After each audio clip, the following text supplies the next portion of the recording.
प्रभु श्री राम का शांता देवी से क्या रिश्ता था। दोस्तों, आज की इस कथा में हम जानेंगे प्रभु श्री राम का शांता देवी से क्या रिश्ता था और कौन थी शांता देवी। रामायण न केवल एक पवित्र ग्रंथ है, बल्कि इसमें सदियों से चली आ रही भारत की संस्कृति की झलक देखने को मिलती है। रामायण में हर रिश्ते के महत्व को बताया गया है। इसमें बेटे का माँ के प्रति समर्पण भाव, एक पत्नी का अपने पति के प्रति समर्पण भाव, पिता के प्रति पुत्र का समर्पण भाव और भाई का अपने बड़े भाई और भाभी के प्रति समर्पण भाव सच में सराहनीय है। रामायण के पाठ से व्यक्ति रिश्तों का सही मोल समझ सकता है। रामायण से न केवल भारतीय संस्कृति के बारे में जानने को मिलता है, बल्कि यह रिश्तों की मर्यादाओं का भान कराती है, उचित मार्ग पर चलने के लिए मार्गदर्शन करती है। हर भारतीय रामायण की कहानी से अवगत है। रामायण के हर एक किरदार को लोग अच्छे से जानते हैं। सबको पता है कि रामायण में भगवान राम के 3 भाई थे, परंतु शायद ही कोई राम की बहन से परिचित है। इसका कारण यह भी है कि बहुत से ग्रंथों में रामायण का जिक्र करते समय भगवान राम की बहन का जिक्र नहीं किया गया, लेकिन कुछ धारावाहिक और कुछ ग्रंथों में भगवान राम की बहन का भी जिक्र किया गया है, जिसके बाद हर किसी को भगवान राम की बहन की कहानी जानने की रुचि जागृत होती है। इसीलिए आज हम भगवान राम की बहन की कहानी लेकर आए हैं। भगवान राम की बहन। भगवान राम अपने तीनों भाइयों में सबसे बड़े थे, परंतु भगवान राम से भी बड़ी इनकी बहन थी, जिनका नाम शांता था।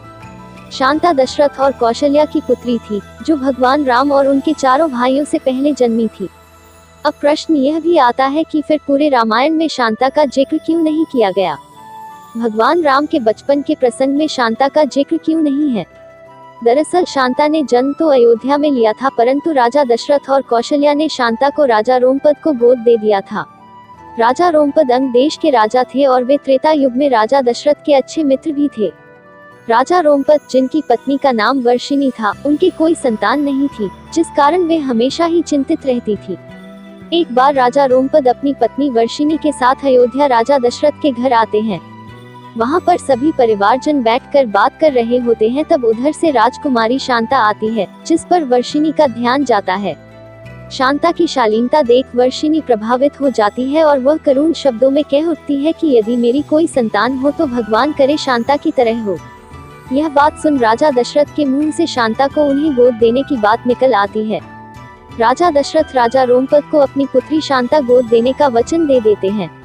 रघुकुल की रीत प्राण जाए पर वचन ना जाए के अनुसार राजा दशरथ को अपनी पुत्री शांता को रोमपद और उनकी पत्नी को गोद देना पड़ता है।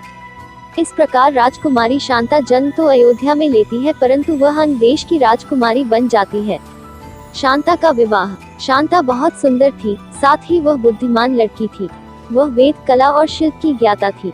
एक दिन राजा रोमपद अपनी पुत्री शांता के साथ बैठकर वार्तालाप कर रहे थे कि तभी बारिश के मौसम में एक याचक राजा रोमपद के पास मदद मांगने के लिए आता है, परंतु राजा अपनी पुत्री शांता के साथ वार्तालाप में इस कदर व्यस्त रहते हैं कि वे उस याचक पर ध्यान नहीं दे पाते, जिस कारण याचक वहां से खाली हाथ वापस चला जाता है।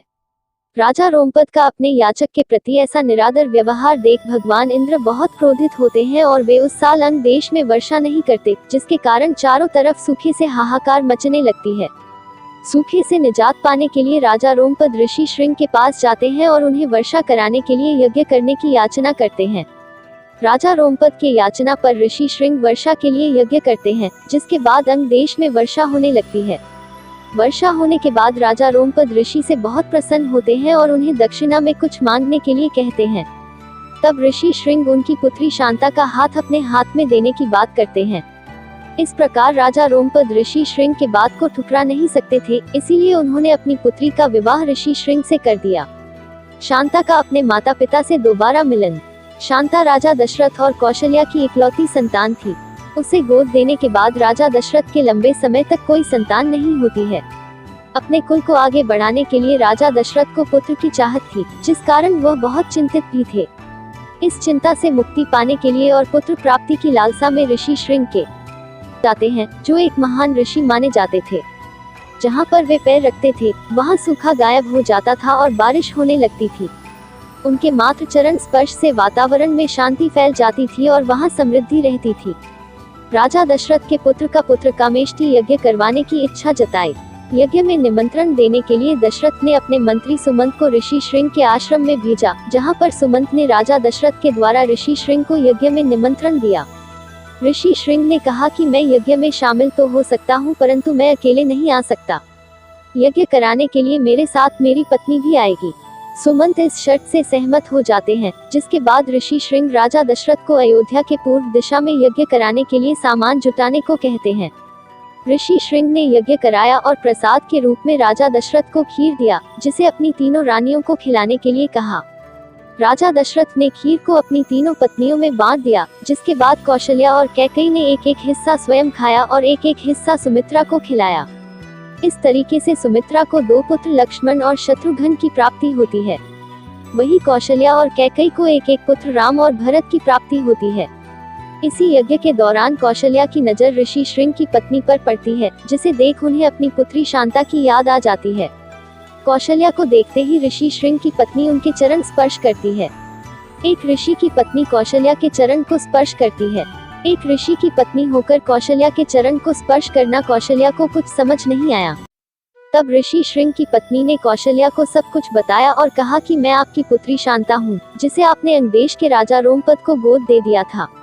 अपनी पुत्री को इतने दिनों के बाद देखने के बाद कौशल्या और दशरथ बहुत प्रसन्न होते हैं।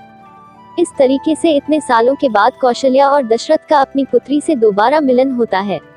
भगवान राम और शांता का मिलन। बहुत लंबे समय तक भगवान राम और उनके तीनों भाइयों को शांता के बारे में नहीं पता था।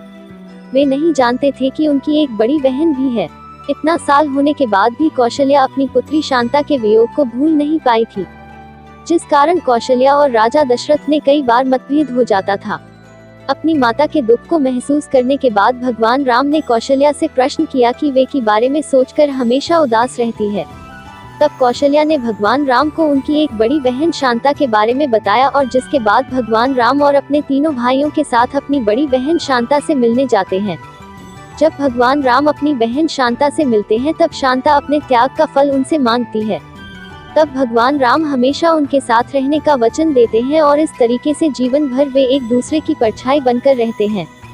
देवी शांता का मंदिर। भले ही रामायण में देवी शांता का जिक्र ना किया गया हो, परंतु कहीं ना कहीं यह कुछ हद तक सही है। यही कारण है कि दक्षिण के पुराणों में भगवान राम की बहन शांता का स्पष्ट रूप से वर्णन किया गया है। इसके अतिरिक्त भारत के कुल्लू में श्रृंग ऋषि का मंदिर है, जहां से 60 किलोमीटर की दूरी पर देवी शांता का भी मंदिर है।